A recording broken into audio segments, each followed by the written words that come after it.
అందరికీ నమస్కారం. Welcome to Siriraj food. నేను మీ సిరి. ఈరోజు మన వీడియోలో తక్కువ టైంలో అయ్యేలా మంచి స్వీట్ అయితే తయారు చేద్దాం. టేస్ట్ కూడా చాలా అంటే చాలా బాగుంటుంది. చిన్న పిల్లల నుంచి పెద్దవాళ్ళ వరకు అందరూ ఇష్టంగా తింటారు. ఈ వీడియో మీకు నచ్చితే తప్పకుండా like, share and subscribe friends. దీనికోసం ముందుగా గ్యాస్ మీద కళాయి పెట్టుకొని 1 కప్పు బెల్లం, 2 కప్పుల నీళ్లు పోసి బెల్లాన్ని కరిగించుకోవాలి. బెల్లం అనేది కరిగితే సరిపోతుంది. పాకం ఏమీ రావాల్సిన అవసరం లేదు. బెల్లంకి బదులుగా పంచదార అయినా వాడొచ్చు. పంచదార అయినా అంతే, కరిగితే సరిపోతుంది. పాకం ఏమీ రావాల్సిన అవసరం ఉండదు. బెల్లం అయితే కరిగిపోయింది కదా, దించి పక్కన పెట్టేసి గ్యాస్ మీద కళాయి పెట్టుకొని 2 స్పూన్ల నెయ్యి వేసుకొని 1 కప్పు బెల్లంకి 1 కప్పు సేమియా వేసి సేమియాని మంచి కలర్ వచ్చే వరకు వేయించుకోవాలి.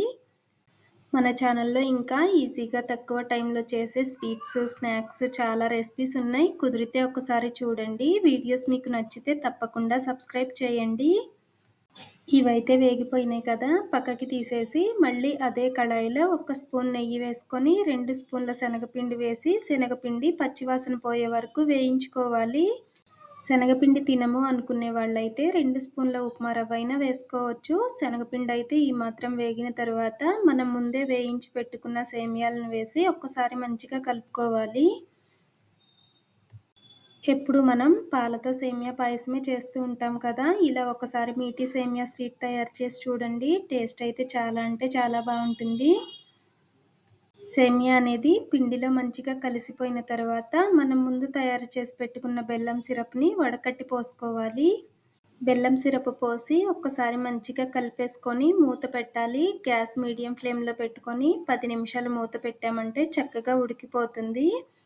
ఇలా దగ్గర పడిన తర్వాత మూత తీసి కలుపుతూనే ఉన్నామంటే ఇలా థిక్గా మంచిగా అయిన తర్వాత నెయ్యి రాసిన ప్లేట్లో కానీ లేదంటే ఇలా బటర్ పేపర్ ఉన్న ప్లేట్లో కానీ వేసి 10 నిమిషాలు పక్కన పెట్టుకోవాలి. 10 నిమిషాలు, పావుగంట తర్వాత చూసామంటే కొంచెం గట్టి పడింది కదా, దీన్ని తిప్పి మనకి నచ్చిన షేప్లో కట్ చేసుకోవచ్చు. ఎప్పుడు సేమియాతో పాయసం కాకుండా ఇలా మీఠీ సేమియా స్వీట్ తయారు చేసి చూడండి. టేస్ట్ అయితే చాలా అంటే చాలా బాగుంటుంది. ఈ వీడియో మీకు నచ్చితే తప్పకుండా లైక్ చేయండి, షేర్ చేయండి, సబ్స్క్రైబ్ చేయండి. రేపు ఇంకో సరికొత్త రెసిపీతో మళ్ళీ కలుసుకుందాం. By bye friends.